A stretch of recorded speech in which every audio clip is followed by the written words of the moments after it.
Oke, selamat siang. Assalamualaikum warahmatullahi wabarakatuh. Bertemu kembali dengan Ibu dalam mata kuliah Apresiasi Prosa Indonesia pada minggu kedua dengan materi Hakikat Prosa Fiksi. Ananda semua, selamat siang. Ibu berharap Ananda dalam keadaan sehat walafiat, sehingga bisa mengikuti setiap perkuliahan yang harus Ananda ikuti di minggu kedua ini. Minggu lalu kita sudah bertemu dalam pertemuan Zoom meeting. Perkenalan, Ibu sudah menyapa Ananda satu persatu, sudah berkenalan walaupun secara virtual. Pada minggu kedua ini, Ibu akan menggunakan media YouTube sebagai salah satu media pembelajaran, dikarenakan evaluasi kita minggu lalu banyak dari Ananda yang tidak bisa bergabung dengan Zoom dikarenakan jaringan dan lain sebagainya. Ananda semua, media pembelajaran itu ada banyak, bagaimana Ananda memanfaatkannya, bagaimana Ananda kemudian belajar dalam segala keterbatasan. Yakinlah pandemi ini tidak hanya mengajarkan kita kata sabar, tapi juga mengajarkan kita bagaimana setiap tantangan harus Ananda hadapi dan selesaikan. Ibu yakin Ananda adalah generasi yang kuat dalam menghadapi apapun bentuk cobaannya. Baiklah, minggu ini Ibu akan menjelaskan hakikat prosa dan fiksi.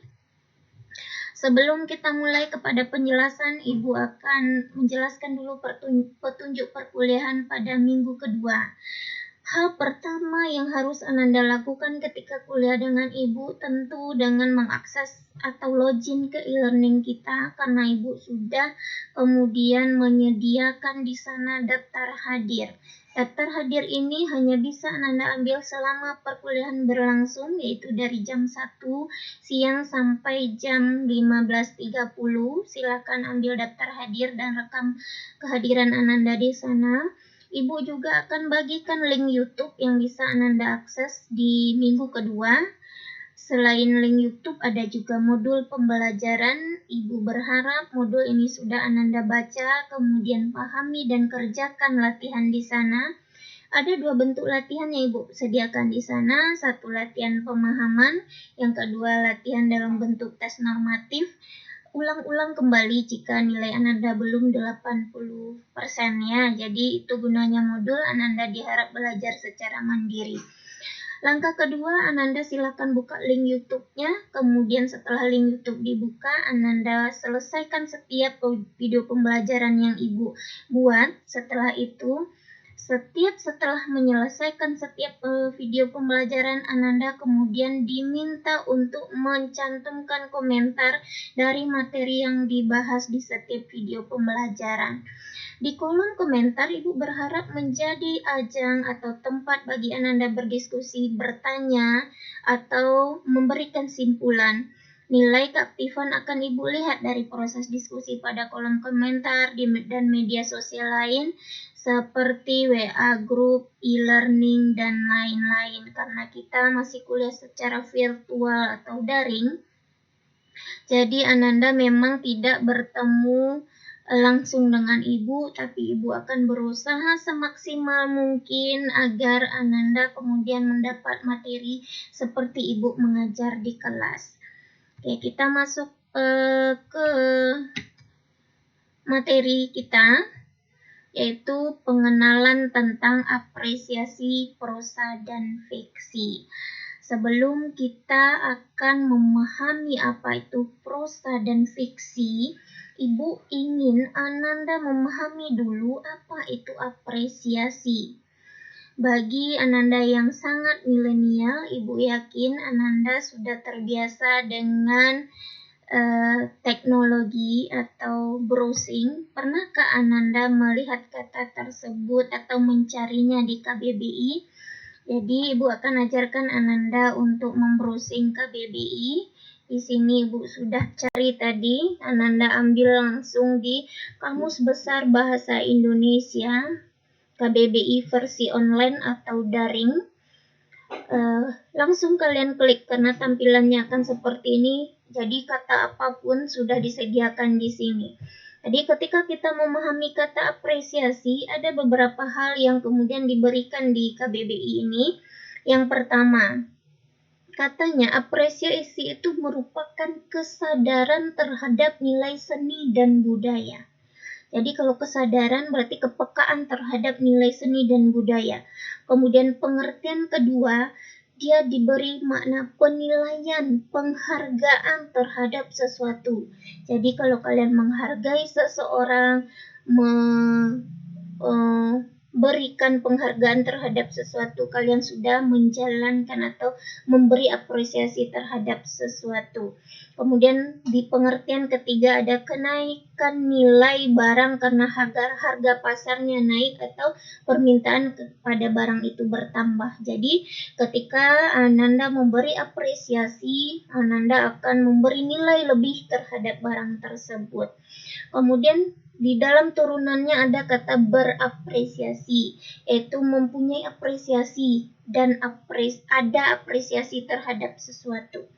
Kemudian ada kata mengapresiasi, berarti melakukan pengamatan, penilaian, penghargaan, misalnya terhadap karya seni. Inilah yang akan Ananda lakukan selama 1 semester ini. Ananda akan mengapresiasi karya seni, khususnya karya sastra Indonesia, dan terkhusus lagi itu adalah prosa Indonesia atau prosa fiksi. Kita kembali lagi, jadi Ananda sudah harus paham ya, apa itu prosa atau kata apresiasi. Karena Ibu berharap Ananda sebelum mengenal sesuatu maknai dulu kata itu secara terminologi atau definisinya apa. Sehingga ketika Ananda tahu apa itu definisinya, Ananda akan kemudian paham dan gampang menjelaskan kepada orang lain. Kita masuk. Sekarang kita sudah mengenal kata apresiasi. Kita akan masuk kepada apa sebenarnya itu prosa atau fiksi. Pernahkah Ananda juga membuka kata prosa dan fiksi? Tadi Ibu sudah mengajarkan secara daring. Silakan buka gadgetnya, kemudian atau laptopnya, browsing apa itu prosa dan fiksi.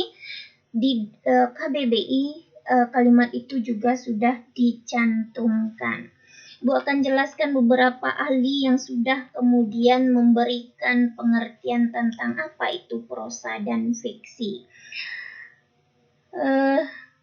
Prosa fiksi menurut Aminuddin, ini kita kutip buku Aminuddin, merupakan kisahan atau cerita yang diemban oleh pelaku-pelaku tertentu dengan pemeranan, latar, serta tahapan dan rangkaian cerita tertentu yang bertolak dari hasil imajinasi pengarang sehingga menjalin satu kesatuan cerita. Jadi dari pengertian yang dijelaskan tadi, kita bisa membayangkan bahwa prosa fiksi itu adalah sebuah kisahan yang memiliki latar, pelaku cerita, jalinan alur, dan segala macam struktur yang kemudian dikemas menjadi satu cerita atau satu prosa yang biasa kalian nikmati dalam bentuk ada cerpen, ada novel, ada roman. Nanti kita akan bahas lebih lanjut. Kita masuk ke bagian ketika mendengar kata prosa fiksi, apa yang Ananda pikirkan?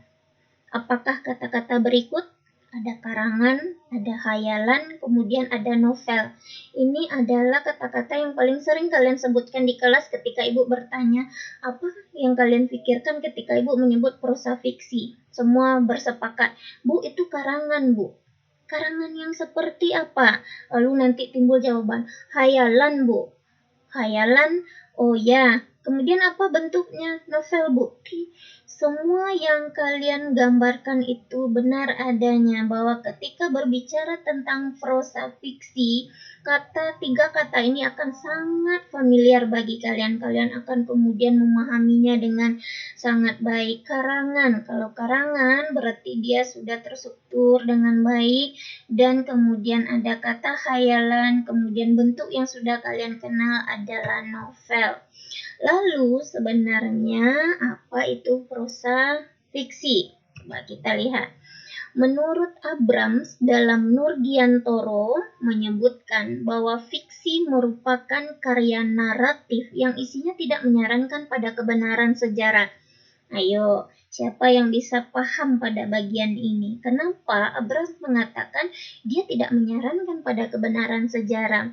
Jika Ananda pahami kembali materi sebelumnya pada bagian PKK, pengantar kajian kesusastraan, sejarah sastra Indonesia, pengantar apresiasi puisi Indonesia, Ananda akan paham bahwa karya fiksi memang tidak berdasarkan faktual sejarah. Dia merupakan fakta yang fiksi.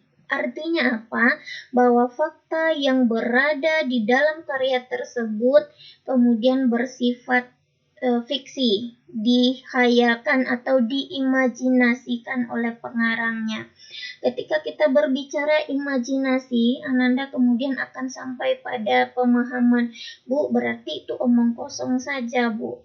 Kan imajinasi, mengarang-ngarang saja. Di sini kadang terjadi kekeliruan dari Ananda ketika memahami kata imajinasi.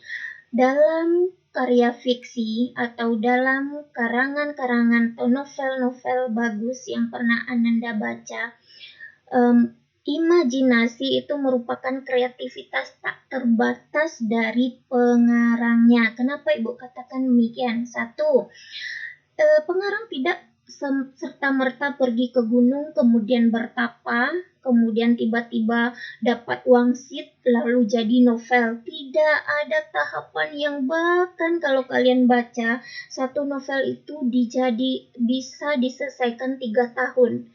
Kok begitu, Bu? Iya, karena pengarang harus melakukan observasi betul.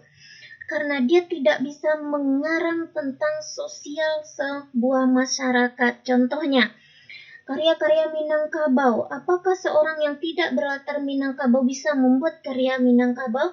Jawabannya bisa, tapi apakah dia akan mampu menjelaskan dengan baik seperti orang Minangkabau? Tidak, dia harus melakukan observasi betul, lalu nanti kemudian dia imajinasikan, dia tambahkan kemungkinan-kemungkinan lain, sehingga karyanya ini dapat dipahami oleh semua orang yang membacanya. Dan itu membuat fakta di dalam fiksi itu tidak kebenaran sejarah. Jadi tidak bisa kemudian apa yang dikatakan oleh Habibur Rahman dalam ayat-ayat cinta adalah sejarah yang kemudian bisa dipatenkan. Tidak. Jadi itu pengalaman atau itu yang disebut dengan karya naratif. Dia bersifat narasi yang isinya tidak menyarankan pada kebenaran sejarah. Kita lanjut.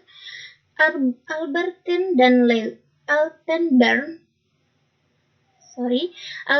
dan Lewis dalam Nurgiantoro juga mengatakan fiksi dapat diartikan sebagai prosa narasi yang bersifat imajinatif, namun biasanya masuk akal dan mengandung kebenaran yang mendramatisasi hubungan-hubungan antar manusia. Pengarang mengemukakan hal itu berdasarkan pengalaman dan pengamatannya terhadap kehidupan, seperti yang Ibu jelaskan tadi. Jadi pengarang itu membuat berbagai kemungkinan dari pengalamannya, dari pengamatannya terhadap kehidupan. Kita contohkan saja prosa Indonesia yang paling terkenal pada zaman 20-an dan itu kemudian berasal dari Minangkabau, pengarangnya Siti Nurbaya. Siti Nurbaya merupakan karangan Mara Rusli yang kemudian kalau kalian baca dan pahami, Ananda baca semua, Ananda akan dapat intisarinya bahwa ternyata Di dalam adat Minangkabau itu begini, bahwa bagaimana Samsul Bahri dan Siti Nurbaya harus mengalami segala macam polemik karena adat dan segala macam. Anda bisa ambil di sana nanti. Kita lanjut lagi. Kemudian ketika kalian sudah memahami apa itu fiksi, setiap yang di dunia ini ada lawannya. Ada fiksi, ada non-fiksi. Kalau fiksi tadi, kalau kalian berbicara fiksi, kalian akan dihadapkan pada karangan-karingan yang bersifat imajinatif. Contohnya ada prosa, ada puisi, ada drama. Ini sudah sangat familiar bagi Ananda. Ibu tidak perlu lagi memberi contoh apa itu prosa, apa itu fiksi, atau puisi, apa itu drama. Ibu yakin Ananda sudah dapat basicnya di sini. Kemudian non-fiksi apa? Ini juga sudah familiar bagi Ananda. Ananda setiap hari disuruh buat karya ilmiah, opini, feature, dan lain-lain. Karya-karya ini bertolak belakang. Kalau tadi ada unsur imajinatif, karya non-fiksi dia bersifat faktual atau kebenaran, atau argumentasinya adalah argumentasi ilmiah. Jadi dia tidak ada diimajinasikan. Ya, makanya kalau segala sesuatu yang diimajinasikan, karya-karya itu disebut dengan karya fiksi. Yang faktual, sejarahnya, ada karya ilmiah, ada feature. Kalian bisa lihat lihat contohnya ya. Jadi kalau setelah kita memahami apa itu prosa, apa itu fiksi, kita akan masuk kepada jenis-jenis prosa dan fiksi. Nah, kalau jenis karya sastra, Ibu yakin Ananda semua sudah familiar. Ada puisi, ada prosa, ada drama. Itu jenis karya sastra. Kalau jenis prosa, yang paling mungkin yang paling familiar dengan Ananda hanya ada dua, yaitu novel dan cerita pendek. Roman ini jarang-jarang Ibu yakin karena Ananda milenial, Ananda sudah sangat atau tidak lagi membaca roman. Baik Ananda, jika kita menyebut tentang apa itu prosa atau jenis-jenis prosa, Ibu ingin Ananda menulis di kolom komentar. Ibu kasih waktu 20 detik untuk menulis novel apa saja yang sudah Ananda baca. 20 detik, setiap orang silakan berkomentar di bagian kolom komentar novel apa yang sudah pernah dibaca. Kalau lengkap pengarang dan judulnya, alhamdulillah. Kalau tidak, salah satunya saja. Kita masih ada waktu 20 detik untuk menulis komentar di kolom komentar. Ananda silakan sebutkan novel apa saja yang sudah pernah Ananda baca. Ini penting bagi Ibu ketika nanti akan menjelaskan lebih lanjut, Ibu akan ambil novel-novel yang pernah Ananda baca. Karena semakin dekat Ananda dengan cerita tersebut, akan semakin mudah bagi Ibu menjelaskan daripada Ibu menjelaskan satu novel yang kalian tidak pernah membaca. Nanti kesannya malah Ananda akan bingung. Apa ya? Ibu nih kok berceritanya seperti ini, ibu nih kok begini dan begini. Jadi tidak ada ikatan antara apa yang ibu jelaskan. Ini adalah apresiasi. Ingat, kita kembali lagi ke pengertian awal. Apresiasi adalah memberi penghargaan, mengapresiasi karya tersebut. Makanya ibu akan mulai dari karya yang sudah kalian apresiasi saja. Oke? Ibu rasa cukup untuk menuliskan. Dan ingat, nilai keaktifan juga akan Ibu lihat dari bagaimana kalian berinteraksi dengan video pembelajaran ini. Kita akan masuk ke novel itu. Nanti ada bagiannya Ibu akan jelaskan ke Ananda semua apa itu novel dan lain-lain. Kemudian yang paling juga familiar bagi Ananda adalah cerita pendek. Nah, ini kalau Ibu suruh memilih antara novel dan cerita pendek, semua pasti bersepakat cerita pendek adalah yang terbaik. Kenapa? Karena pendek. Nah, menurut pengertian dari ahli, cerita pendek itu adalah cerita yang bisa diselesaikan sekali duduk. Itu saking bahwa tidak terlalu rumit, kemudian dia bisa diselesaikan dalam waktu singkat, dan itu pasti menjadi favorit Ananda untuk menyelesaikan tugas. Cerita pendek ini juga banyak berkembang di Indonesia. Silahkan lagi lihat sejarah sastra Indonesia, karya-karya yang beredar di Indonesia dari zaman Balai Pustaka sampai hari ini. Ananda harus kembali ke basicnya karena Ibu tidak akan jelaskan lagi periodisasi itu. Ibu anggap Ananda sudah mahir. Ini kelas lanjutan ya. Kalau prosa ini salah satu kelas sastra yang merupakan kelas lanjutan. Jadi Ibu tak akan basic-basicnya silahkan ambil lagi bukunya yang sudah diberikan oleh pengampu mata kuliah sebelumnya. Oke, jadi ketika kita sudah memahami apa nanti yang akan kita bahas, bahwa kita akan sangat berkutik pada bentuk prosa Indonesia yang berkembang pada saat hari ini. Jadi di dalam prosa Indonesia itu nanti kita akan membahas unsurnya. Ada dua unsur yang kemudian akan kita bahas dari awal sampai akhir perkuliahan ini. Dan ini Ibu juga yakin Ananda sudah dapatkan bahkan dari SMA atau SMP. Unsur intrinsik dan ekstrinsik ini sangat familiar bagi Ananda. Begitu menyebut unsur intrinsik, ini pengalaman Ibu mengajar di semester lalu, Ananda akan menjawab unsur yang membangun karya sastra dari dalam karya itu sendiri, Bu. Tapi yang lucunya, ketika Ibu bertanya apa itu makna dalam, kalian bingung menjelaskannya. Kenapa? Karena kalian seperti sudah copy paste saja penjelasan yang kalian dengarkan. Jadi benar, tidak salah jawabannya, tapi ketika minta diuraikan, kalian tidak kemudian bisa menjelaskan dengan baik. Unsur intrinsik itu adalah unsur pembangun. Jadi karya sastra itu terbentuk oleh dua unsur. Ada unsur in, ada unsur X. Unsur in itu adalah unsur yang membangun karya sastra dari dalam karya sastra itu sendiri. Siapa itu atau apa itu sebenarnya, Bu? Kalian bayangkan di dalam novel itu atau cerpen ada tidak pelakunya atau tokohnya? Pasti dia adalah salah satu unsur yang membangun. Lalu tokoh ini dijalin kemudian dia pasti punya konflik, pasti punya segala macam. Di sana ada alur nanti. Kemudian dia juga tinggal di suatu tempat. Dia pergi ke satu tempat, di sana akan berperan latar. Lalu nanti juga akan ada gaya bahasa yang membangun karya sastra itu dengan baik, ada amanat yang ingin disampaikan di sana, ada tokoh dan penokohan seperti yang Ibu jelaskan.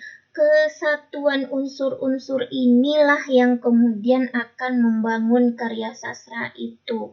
Dan ini akan kita bahas. Kenapa Bu kita bahas lagi? Kan kita sudah bahas di mata kuliah sebelumnya. Ini ingat, mata kuliah ini adalah mata kuliah apresiasi.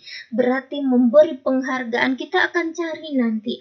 Kenapa pengarang menggunakan latar Minangkabau atau menyebut kata Padang Panjang? Ada apa dengan kata tersebut atau kota tersebut? Kita akan lihat. Wah, ternyata menarik sekali. Ibu akan ajarkan Ananda bahwa bermain-main dalam karya sastra itu akan menambah wawasan baru Ananda. Bahwa karya sastra itu tidak seperti yang Anda bayangkan hanya khayalan semata, tapi memberi Ananda pengetahuan baru tentang adat istiadat, tentang latar, tentang alur yang disampaikan pengarang, dan Ananda akan tahu pada akhirnya ketika kelas apresiasi ini berakhir, Ananda akan paham, wah, pengarang itu luar biasa kreatif dan pintarnya. Ibu ingin Ananda sampai pada kata apresiasi itu. Kita masuk kepada X. Bu, tadi kan Ibu sudah jelaskan in. X berarti kelawanannya, Bu, atau lawannya, Bu. Iya benar. X itu adalah unsur pembangun karya sastra dari luar karya sastra itu sendiri. Ada banyak. Contohnya satu, pengarang tidak mungkin ngambil sebuah karya sastra kalau dia tidak paham norma-norma yang berada dalam masyarakat yang ingin ditulisnya. Pengarang tak mungkin mampu menjelaskan kalau tak tahu tatanan sosialnya atau bagaimana nilai-nilai itu diapresiasi oleh masyarakat yang ingin ditulisnya. Makanya unsur ekstrinsik juga sangat penting. Bagaimana karya itu terbentuk, tentu ada unsur pembangun di luar karya itu yang kemudian membuat karya itu ada. Oke, kita lanjutkan. Jadi sebenarnya setelah kita memahami apa sih sebenarnya fungsi fiksi itu, bukan dia hanya bersifat hayalan. Ternyata setelah kita pahami seperti kata Ibu tadi, kalian akan sampai pada sebuah pemahaman fiksi itu berfungsi sebagai media transformasi pemikiran budaya. Bayangkan beratnya itu. Kenapa dia berfungsi sebagai media transformasi? Kenapa dia kemudian sangat penting dalam memuat nilai-nilai normatif estetis dalam lingkungan budaya tertentu? Seperti yang Ibu jelaskan di awal, pengarang tidak otomatis pergi ke gunung, kemudian mendapat wangsit, kemudian menyelesaikan sebuah karya sastra. Tidak, dia pelajari literatur, dia ambil, dia datang ke lapangan, dia kemudian mensurvei bagaimana kalau keadaan ini terjadi di sebuah masyarakat adat, contohnya Minangkabau, apa yang akan terjadi. Mereka memberi kemungkinan dan itu butuh nalar yang bagus, butuh bacaan yang bagus.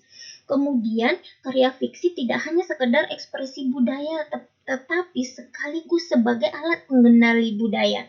Karena kalau kita bercermin ke negara-negara Eropa, mereka menjadikan karya sastra ini sebagai salah satu alat vital untuk pengembangan budaya. Kalau di Indonesia, mohon maaf, kita masih seperti pikiran awam kalian, karya fiksi ini masih sebagai hiburan semata. Di tempat lain mereka sudah menjadikan sebagai salah satu artefak budaya yang bisa kemudian memberi kemajuan keputusan ke depan dan lain-lain. Fungsi fiksi pada hakikatnya adalah merangsang pembaca untuk mengenali, menghayati, menganalisis, dan merumuskan nilai-nilai kemanusiaan. Bayangkan. Jadi, nanti setelah kuliah ini, Ibu berharap kalian kemudian mampu mengapresiasi prosa Indonesia itu dengan, wah, kalau saya mau kenal Bali, saya tinggal baca fiksi tentang Bali. Bagaimana adat Bali, bagaimana masyarakat Bali, bagaimana ini, dan segala macam. Karena di dalam karya fiksi biasanya disampaikan bagaimana budaya itu diolah, walaupun ingat dia tidak faktual sejarah, jadi kalian tidak merasa orang Bali ini begini ya, tidak. Ingat dia diberi kemungkinan oleh pengarang, jadi kalau adat ini dikinikan, apa yang akan terjadi, dan itu sebenarnya memberi pembelajaran kepada kita bahwa karya sastra menuntut kita menganalisis apa-apa yang kemudian sedang atau akan kita hadapi ke depan. Oke, untuk penjelasan minggu ini, karena ini masih hakikat, Ibu cukupkan di sini. Sebelum kita berakhir, Ibu berharap kalian kemudian memberi komentar bagaimana sebenarnya hakikat prosa dan fiksi. Ada 3 hal yang harus kalian pahami. Yang pertama, kalian harus paham dulu apa itu apresiasi. Kalau kalian belum paham apa itu apresiasi, kelas ini nggak akan berjalan. Seperti minggu lalu, Ibu sedikit sudah membayangkan kepada Ananda semua bahwa nanti Ibu akan sedikit memaksa kalian membaca. Kenapa demikian? Karena kalau tidak membaca, kita tidak berada dalam tahap apresiasi. Apresiasi itu bahkan terjadi ketika Ananda membacanya berulang-ulang. Dan Ibu berharap mulai dari minggu kemarin Ananda sudah menentukan satu bacaan yang kemudian akan Ananda jadikan seperti babon ya, kalau orang dulu sebutnya, atau satu kesatuan besar. Pokoknya saya akan analisis ini sampai akhir. Itu sudah apresiasi kita sudah jalan di sana. Kemudian kalau Ananda memang agak susah membaca, tolong budayakan membaca. Sederhana saja. Cara paling gampang untuk membaca, memaksa Ananda membaca, targetkan. Kalau ada 356 halaman, Ananda kemudian harus membaginya berapa hari atau berapa lembar dalam sehari saya akan menyelesaikan ini. Jangan sampai hitungnya nanti kuliah ini berakhir Ananda belum selesai juga ya. Jadi Ananda nanti silahkan baca, kemudian usahakan sebelum UAS bacaan yang Ananda pilih sudah Ananda pahami. Kalau dipahami berarti Ananda Ibu minta sudah membacanya berulang kali. Nah, jadi silahkan kemudian menikmati prosesnya. Kalau ada yang tidak Ananda pahami, Ibu akan berusaha membuat nanti video yang lebih paham. Ananda akan memberikan contoh-contoh karena ini masih hakikat. Silahkan kalian kerjakan apa yang ada di modul. Modul silahkan nanti kumpulkan. Kemarin kalian sudah kerjakan, Ibu akan buka nanti di kelas ini bahwa kalian semua akan mengumpulkan modul itu dari jam kuliah berlangsung sampai nanti malam jam 00. Silahkan dikumpulkan di sana. Jika Ananda terkendala dalam pengumpulan, silahkan hubungi Ibu secara japri atau melalui media WA group. Kabarkan ke Ibu sehingga Ibu tidak menganggap kalian tidak mengerjakan tugas. Yang paling terpenting dalam apapun adalah komunikasi. Tidak ada dosen yang jahat, tidak ada dosen yang sangat ketat sekali Bu. Kalau komunikasinya jalan pasti ada pertimbangan. Sekali lagi Ibu ucapkan terima kasih atas perhatian Ananda semua. Ibu berharap bincang-bincang kecil kita hari ini menambah satu wawasan bagi Ananda, akan membuat Ananda paham apa yang akan Ananda lakukan di kelas ini. Sampai bertemu minggu depan. Jangan lupa baca juga modul untuk pertemuan minggu depan. Ibu akan berusaha membuat video yang lebih menarik lagi untuk Ananda pahami. Selamat siang. Assalamualaikum warahmatullahi wabarakatuh.